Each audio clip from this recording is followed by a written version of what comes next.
तर मित्रांनो तुम्ही बघू शकता आता आम्ही जस्ट मुरबाड विकास युवा समितीचे काही सदस्य आहोत. आम्हाला मुरबाड बस स्टँडमध्ये जास्तीत जास्त बसेस सेवा आम्हाला उपलब्ध करून द्यायची. त्यासाठी KDMT वाल्यांनी आम्हाला ग्रीन सिग्नल दिला की आम्ही तुम्हाला बस देतोय, फक्त तुमच्याकडनं आम्हाला जास्तीत जास्त प्रवाशांच्या साईन पाहिजे. त्यासाठी आम्ही सकाळपासून आमच्या संघटन आम्ही मेहनत घेतोय.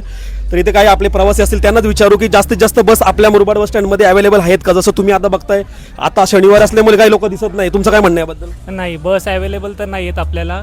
आणि सकाळी आम्ही जेव्हा जॉबला जातो किंवा कॉलेजला जाणारी मुलं असतात ना, त्यांच्यासाठी बस उपलब्ध नाही आहेत. पण आम्ही जेव्हा विचारपूस करण्यात जातो ना तिथे, तेव्हा आम्हाला उत्तरंसुद्धा बरोबर दिली जात नाही. आणि जेव्हा विचारतो ना तेव्हा आम्हाला सांगितलं जातं की अर्ध्या तासापूर्वी किंवा 15 मिनिटापूर्वी बस गेलेली.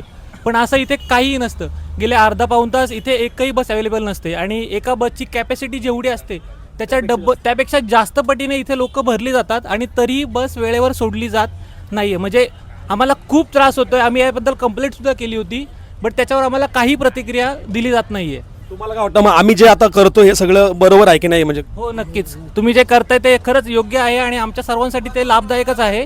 विद्यार्थ्यांसाठी पण आणि नेहमीचे आम्ही जॉबला जाणारे विद्यार्थी आहोत किंवा प्रवासी आहोत त्यांच्यासाठी खरंच हे खूप फायदेशीर आहे. आणि तुम्ही बघत असेल बस वेळेवर पण नसतात आणि जास्त क्वांटिटीमध्ये बस नसतात. शुभम तू काय बोलशील?